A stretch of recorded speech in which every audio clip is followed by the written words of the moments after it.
I was 26 at the time, driving from Phoenix, Arizona, to visit my parents in Colorado Springs.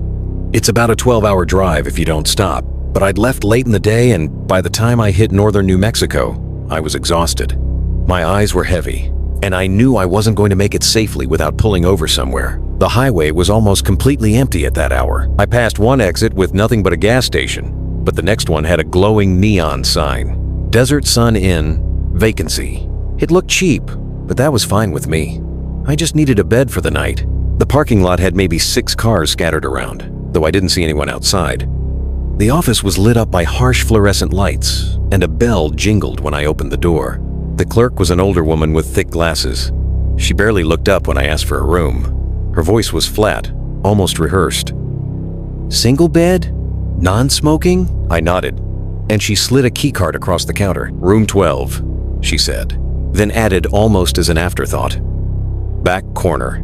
I paid in cash, grabbed my overnight bag, and made my way down the cracked concrete walkway. Room 12 was tucked away in the far corner, just like she said. A buzzing street lamp overhead flickered as I slipped the keycard into the slot. The light turned red. I tried again. Red. Again. I sighed, jiggled the handle out of frustration, and was about to give up and go back to the office when the knob suddenly turned and the door swung open. Inside, the room was dark except for the faint glow of a TV screen. I froze in the doorway. Someone was sitting on the bed. A man. His face was pale in the bluish TV light. He didn't say a word, just stared at me, wide-eyed, like I was the intruder. I stammered something like, "Oh my God, I'm so sorry. I think they gave me the wrong..." Before I could finish, he leaned forward slightly and said in the lowest, calmest voice I've ever heard, "You shouldn't be here." My heart nearly stopped. I muttered an apology, slammed the door shut, and nearly sprinted back to the office. The woman behind the counter looked annoyed when I explained. She asked if I was sure I had the right room.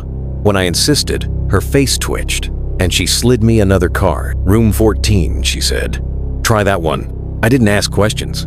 I didn't even care about the mix-up. I just wanted to lock my door and collapse into bed. But as I walked away, I couldn't shake the image of that man. He wasn't angry. He wasn't surprised. He just looked at me, like he had been waiting. Room 14 was only 2 doors down, and I got inside without issue. The place was exactly what you'd expect from a 50 Motel yellowed lampshade, scratchy sheets, a faint smell of cigarettes, even though it was supposed to be non-smoking.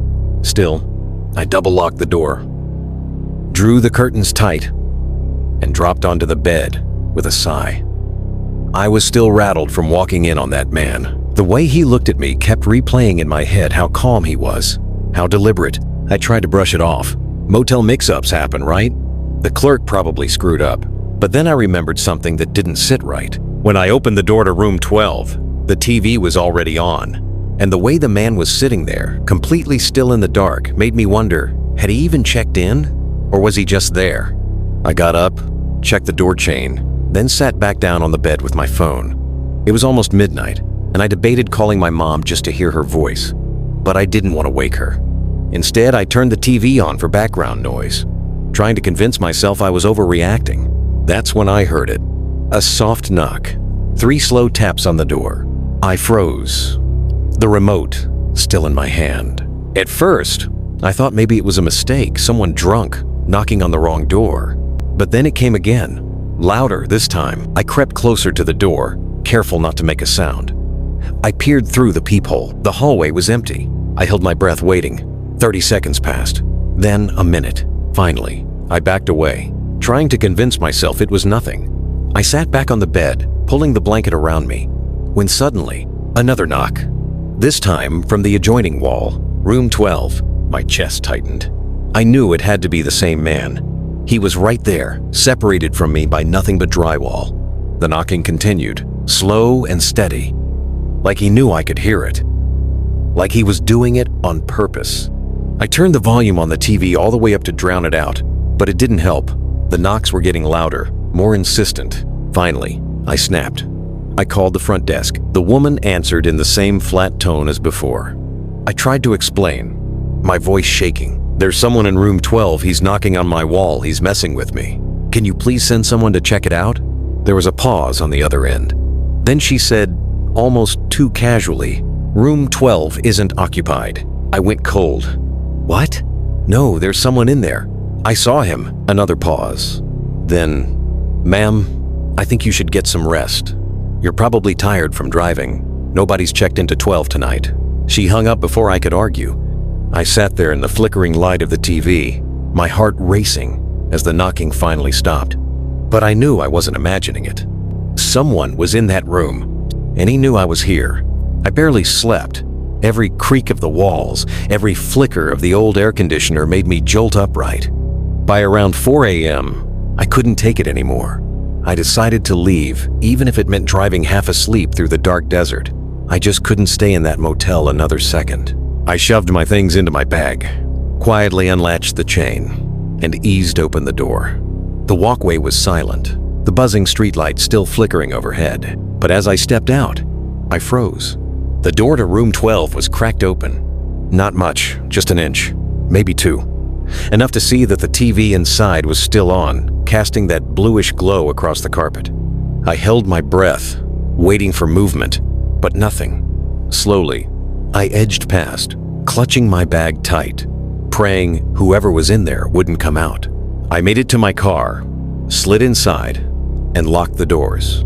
As I started the engine, I glanced in the rearview mirror and nearly screamed. The door to room 12 was wide open now. The man was standing in the doorway, just watching me. No shouting, no running, no chase. He just stood there, his pale face barely visible in the dim light. I threw the car into reverse and sped out of the lot, gravel crunching under my tires. My hands were shaking so badly I could barely keep the wheel steady. I didn't stop until I hit a 24-hour gas station on the highway. I parked under the bright fluorescent lights and sat there, trying to calm down. When the sun finally came up, I drove straight through to Colorado Springs, running on adrenaline and gas station coffee.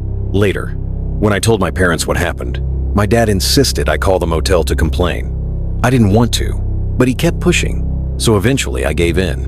When I asked to speak with the clerk from the night before, the man who answered said something that still makes my skin crawl. "There's no woman working the night desk here," he told me. "There hasn't been for years," I stammered. "But what about room 12? There was a man staying there last night." Silence. Then he said firmly, "Ma'am, room 12 has been out of service since 2012. We keep it locked at all times." I hung up without another word. To this day, I don't know who I saw in that room, or who handed me that keycard, but whenever I pass a cheap roadside motel with flickering neon, I feel my chest tighten, because I know if I'd stayed in room 12 a little longer, I might not be here to tell this story. Back in 2019, I was driving from Ohio to Colorado to visit my older brother. It was about a 20-hour drive, and I didn't have the cash to stay in anything nice. So I used one of those roadside coupon books you grab at gas stations. That's how I found this little place called the Bluebird Inn in Nebraska, right off I-80. The place looked like it hadn't been updated since the 70s. The paint was peeling, the pool out front was drained and full of leaves, and the neon sign was barely glowing, but the room was only 35, and at that point I just needed a bed and a shower.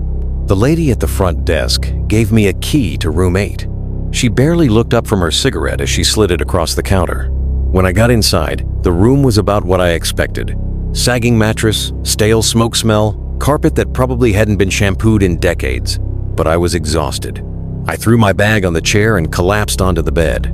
I remember drifting off to sleep almost instantly, until something jolted me awake about an hour later. It was the sound of scratching. At first, I thought it was outside, maybe a raccoon in the alley. But the sound was coming from the wall behind the dresser.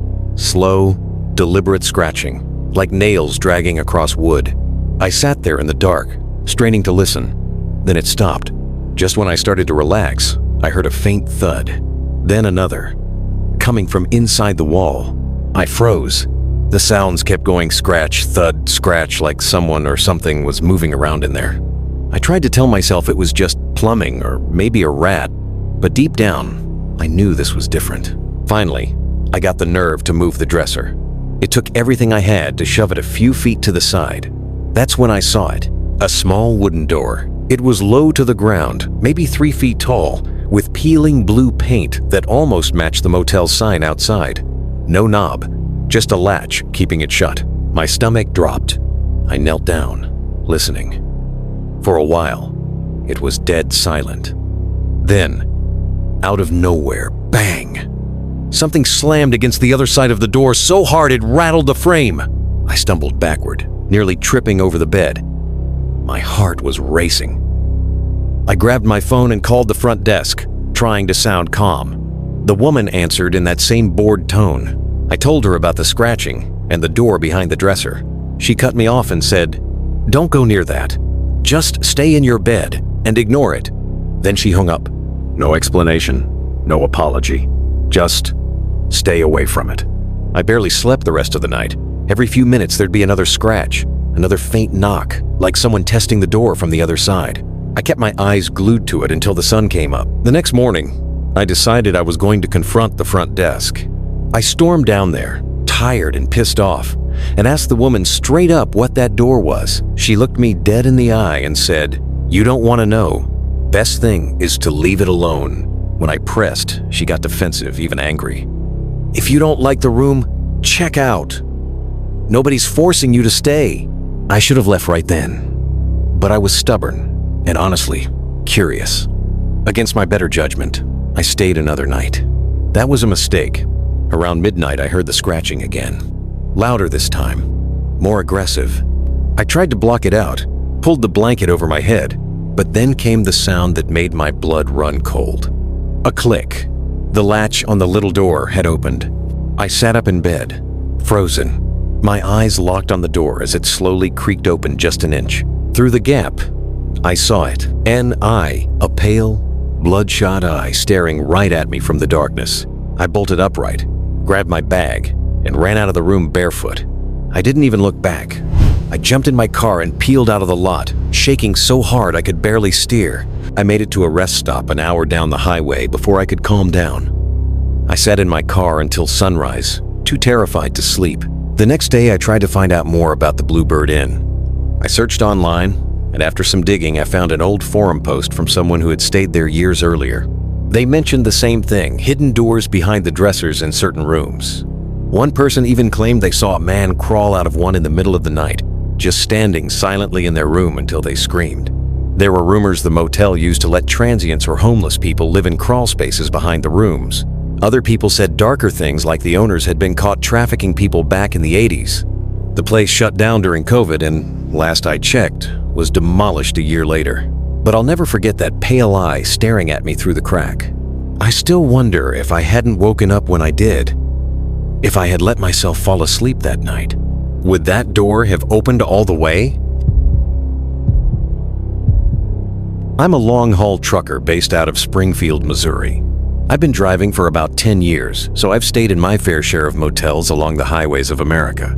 Most of the time, I just sleep in my cab. But when I've been driving for 14 hours straight and need a real shower and bed, I'll grab the cheapest place I can find.